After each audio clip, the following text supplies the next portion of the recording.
हमने यहां आकर के 36 खत्म कर लिए। कैसे कर लिए? कभी हम शिव की पूजा करते हैं, उसको मालिक मान बैठते हैं, कभी हम गणेश को मालिक मान बैठते हैं, कभी हम विष्णु जी को, कभी हम अन्य देवी देवताओं या गांव के किसी भैरव भूत बेतालों को। और ये ऐसे सक्षम नहीं हैं जो हमें कुछ सुख दे सके। ये ना हमें दुख दे सकते, ना ये हमें सुख दे सकते, क्योंकि ये केवल हमें किया कर्म ही देते हैं। और पूर्ण परमात्मा सत्य पुरुष कबीर देव, कबीर साहिब, ये हमारे सभी संकटों का निवारण करते हैं। ये सक्षम है। हमारे जीवन में आने वाले यानी प्रारब्ध में, किस्मत में किसी भी प्रकार का कोई संकट है, उसका ये निवारण सहज में कर देते हैं। ये कब करते हैं? जब हमारी आस्था 100% कबीर परमेश्वर में हो जाएगी और अन्य किसी भी देव से हम कोई भी वस्तु की डिमांड स्वप्न में भी नहीं करेंगे। किसी भी प्रकार का कोई संकट है तो अपने परमात्मा कबीर जी से ही हम अर्जी लगाएंगे हृदय से। कुछ समय के बाद आपका स्वभाव बन जाएगा इस ज्ञान और समाधान और इस भक्ति के कारण कि आप पर कुछ भी आपत्ति आवेगी, आप केवल हे बंदी छोड़, हे परमपिता परमात्मा कबीर साहिब, आपके मुख से यही निकलेगा। तो उस समय परमात्मा आपके साथ हो लिया। फिर उस आत्मा के जीवन सफर में कोई भी संकट, सफर के अंदर कांटे होते हैं रास्ते में, तो हमारे जीवन सफर में कोई भी कर्म, पाप कर्म रूपी कांटा होगा तो वो परमात्मा ऐसे बुहार देगा जैसे पति भरता जमी पर जो जो धर है पाँव, समर्थ झाड़ू देते है ना काटा लग जावे। उस समर्थ को भूल कर हम परमात्मा से दूर होकर संसारिक लोगों से, संसारिक इन अधिकारियों से और इस 3 लोक के भगवान देवों से,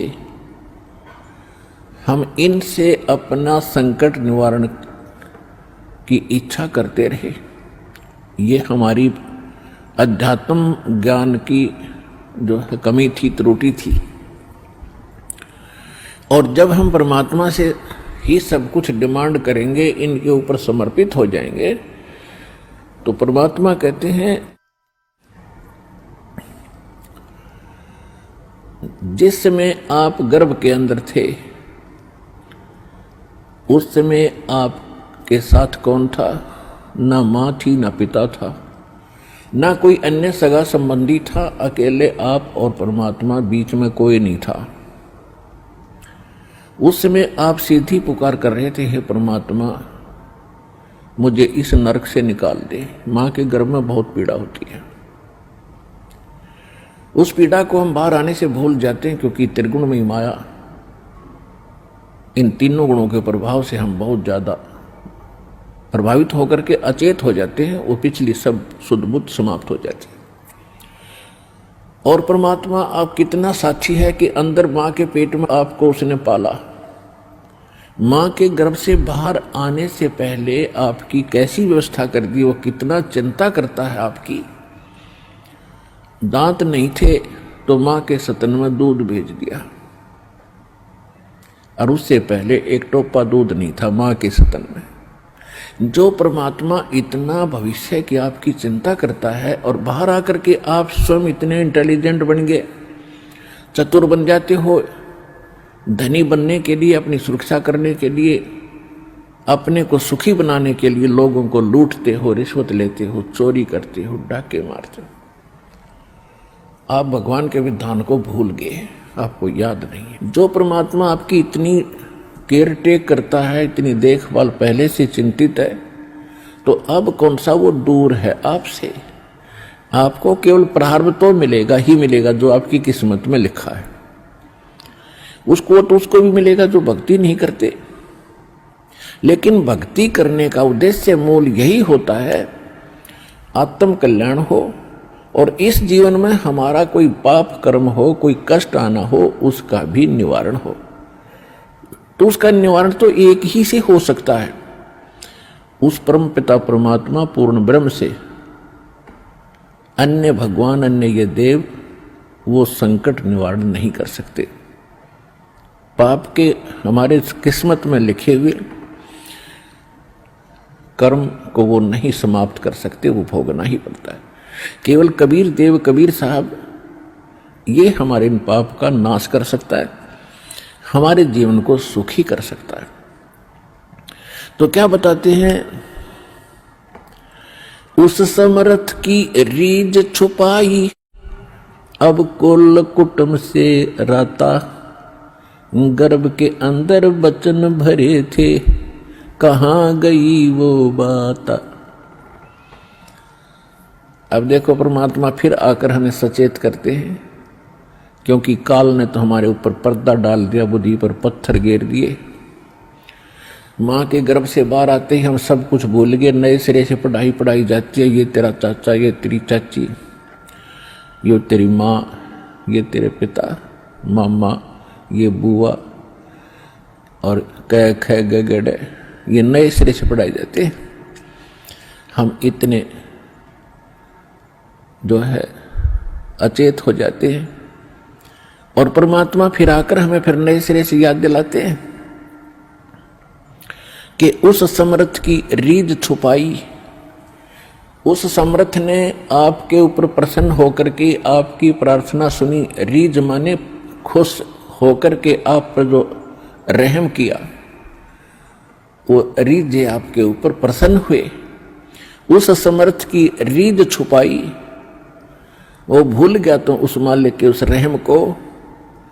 अब कुल कुटुंब तय राता, अब भूल गया ये तेरा बेटा या कोठी या कार, ये मेरा, ऐसे वैसे सारा दिन इसी भूल भुलैया में जीवन नाश कर रहा है। और गर्भ के अंदर बचन भरे थे, कहाँ गई वो बात। अब परमात्मा याद दिलाते हैं, अब कहाँ गई वो तेरी बात जब नुका था माँ के पेट में कि हे परमात्मा एक बार मुझे बाहर निकाल दे, कभी भी गलती नहीं करूँगा, आपकी याद गणी रखूँगा और आप पर पूरा विश्वास करूँगा। निर्वाह के लिए कार्य करते समय भी आपकी याद कभी नहीं भूलूंगा। और अब हम क्या करते हैं, केवल संसारिक इन कार्यों में सारा जीवन लगाते हैं। भगवान की याद तो कभी कोई चर्चा करता तभी आती है, ना तो स्वप्न में भी ना आती है हमारे को।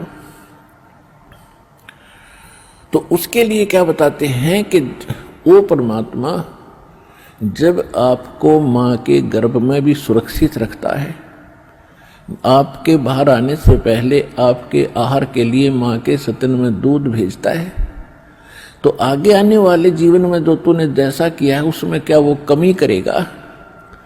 तो इस आधार से भी हमने उन बुराइयों से हट जाना चाहिए जो हम स्वयं धनी बनना चाहते हैं। चोर मिलावट करके, झूठ बोल के, चोरी करके हम इस तरह जो धनी बनना चाहते हैं, रिश्वत लेके, तो ये हमारी भूल है। ये पैसा ऐसे एकत्रित किया हुआ आपके पास नहीं रहे। परमात्मा आप पर रहम करेगा और उसकी भक्ति सत्य करोगे तो जो प्रारब्ध है वो तो आपका मिलेगा, लेकिन उस प्रारब्ध के अंदर जो कांटे हैं कर्म के वो नहीं दुख देंगे। और फिर प्रारब्ध से अधिक भी देगा, क्योंकि परमात्मा के पास वो समर्थ है, वो उनके पास एक वीटो पावर है, वो केवल कबीर साहब के पास है। जैसी आपकी श्रद्धा और लगन देखेगा, विश्वास और दृढ़ता देखेंगे, तो आपको किस्मत से अधिक भी देंगे, अच्छा भी देंगे, और आपके पाप रूपी कर्मों के कांटों को भी वो पहले ही निकाल देंगे। आप तक तो आने भी नहीं देंगे वो। जब आप पर समर्पित हो जाओगे उनके ऊपर, कैसे समर्पित होंगे? और फिर वो कैसे करेगा? जो पति भरता पति से राती, आन पुरुष नहीं भावे, बसे पी हर में सुरत प्रीतम में, ऐसे जान लगावे। कि जैसे पतिव्रता अपने पति से ही लीन रहती है, आन पुरुष अन्य पुरुष नहीं भावे, उसके मन में स्वप्न में भी नहीं आता अन्य पुरुष के प्रति कोई भी कुविचार। और यदि वो लड़की अपने माँ के चली जाती है तो भी अपने पति की शुद्ध, वो मुख से नहीं बोलती लेकिन अंदर से वो नहीं भूल पाती। ऐसे ही आप उस परम पिता पर आश्रित हो जाओगे। कहीं पर भी आप काम कर रहे होगे, किसी भी फील्ड में, चाहे दुकान, मजदूरी, किसानी या नौकरी, तो आप उसी लड़की की तरह उस पर अपने पति यानी कबीर भगवान को, परमात्मा को, उस मंत्रों को, उसके रहम को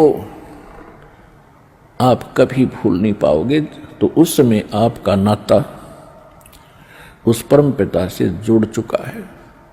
यदि आप पल पल पर भूल जाते हो, याद नहीं रहती है भगवान की मेहर, तो अभी आपकी समर्पण भाव में कोई कमी है, जिस कारण से भगवान ने आपको दृढ़ता से नहीं पकड़ा है। तो जब आपको परमात्मा दृढ़ता से कैच कर लेगा, आपकी सच्चा समर्पित भाव देख लेंगे, वो तो अंतर्यामी है। तो उस समय कहा है कि जैसे पतिव्रता जमीन पर और जो जो धर है पांव जितने कदम रखती है, समर्थ झाड़ू देत है ना कांटा लग जाए। इतना दयालु है ये कबीर भगवान। आपके जीवन रूपी सफर में आपके कदम रखने से पहले आपके वो पाप रूपी कांटों को बुहार देगा, झाड़ू दे देगा आपके रास्ते में, कि कहीं मेरी प्यारी आत्मा को वो कांटा ना लग जाए। अब दास देख रहा है, जिसने आज 20-20 वर्ष हो गए नाम लिए, ने 10-10 वर्ष हो गए, 15-15 वर्ष हो गए, 5-5 वर्ष हो गए, 6-6 वर्ष हो गए, अब वो कितना सुखी जीवन जी रहे हैं। और उनके घरों के पास में, दूसरे रिश्तेदारों में, अपने घरों में दूसरे चाचे ताऊओं में के कर टूट रहे हैं, और कितने कितने दुखों का वो सामना कर रहे। तो वो इन पर भी आने थे, आज उनको पता भी नहीं कि हमारे ऊपर कोई कष्ट आना था, क्यों आया ही नहीं। तो पुण्यात्माओं, आज उन भक्तों से पूछकर देखना आप, क्योंकि आपको यहां इकट्ठा इसलिए किया जाता है, आपसे पहले लगे हुए बच्चे, भाई बहन आपके भी यहां आते हैं और वो आपको अपना अनुभव सुनाते हैं कि हम ऐसे दुखी थे और जिस दिन से दीक्षा ली है, मालिक की शरण ग्रहण की है, हम पर कोई संकट नहीं आया। आपको दृढ़ता मिलती है, आपको विश्वास होता है, और वो सत्य होती है। जब एक आम आदमी जिसको आप जानते नहीं, वो आपको जानता नहीं, बता रहा, तो सच्चाई होती है। तो इसलिए फिर आप और डगमग होने से बच जाते हो। इसलिए आप जी को यहां बुलाया जाता है। और जो प्रसंग चल रहा है कि परमात्मा ने जो आपको, जब आप भगवान से जुड़ जाते हो तो आपको परमात्मा अपने कोटे से लाभ देना शुरू करेगा, और फिर आपको ऐसी विधि, साधनाएं, शास्त्र अनुकूल भक्ति विधि बताई जाती है जो आपने फिर अपने पैरों पर खड़ा होना पड़ेगा। जैसे सरकार क्या करती है कि किसी व्यक्ति को रोजगार प्राप्त नहीं है, उसको लोन देती है और उसमें कुछ सब्सिडी भी देती है कि भी 80% सब्सिडी है। 1 लाख रुपया दे दिया, अपना गुजारा कर और धंधा शुरू कर दे, और फिर आप केवल 20,000 ही वापस लौटा देना, 80 माफ कर दिए, तो कितना सहयोग मिल गया उसको। लेकिन उसने अपना तन मन धन से फिर भविष्य में अपने पैरों पर खड़ा होना पड़ेगा, बार बार सब्सिडी मिलेगी नहीं। इसी प्रकार यहाँ आने वाले को परमात्मा अपने कोटे से राहत देनी शुरू करता है और फिर विधि बताता कि ये कमाई कर और अपने पैरों पर खड़ा हो जाए, भाग्य भक्ति तू कर, ऐसे दान धर्म कर, फिर तेरा गुजारा यानी तेरी भक्ति कमाई बढ़िया हो जाएगी, तेरा अच्छा काम चलेगा, तभी सफलता होगी। क्योंकि आपके भाग्य में सुख नहीं था, संकट थे, इसलिए तो आप पर कहर टूटे, दुख हुए। अब यहाँ आओगे आपको सुख मिलेगा, गारंटेड मिलेगा, आपकी आयु भी बढ़ाई जाएगी। परमात्मा कबीर साहब सक्षम है। लेकिन आप हृदय से चाहोगे, ऊपरले मन से आओगे तो उतना ही लाभ मिलेगा। आप हृदय से चाहोगे और समर्पित हो जाओगे परमात्मा से अतिरिक्त, इस कबीर साहब से अतिरिक्त कोई और इष्ट में आप स्वप्न में भी ध्यान नहीं लगाओगे, तब ये परमात्मा आपका हाथ पकड़ेगा। और समर्थ जब हाथ पकड़ लेता वो छोड़ता नहीं। तो इसलिए आप जी यहां आने से पहले इस ज्ञान को समझें और हमारे मूल उद्देश्य को समझें कि हम क्या बताना चाहते हैं। हम केवल यहां संकट निवारण और रोग निवारण के लिए नहीं बैठा दास, ये तो एक्स्ट्रा देते हैं आपको, ये तो आपको रूंगे में देते हैं, रूंगे में, ये सौदे में नहीं हमारे में। हमारे सौदे में तो केवल जन्म और मरण के इस कहर को समाप्त करने का ये हमारा उद्देश्य है।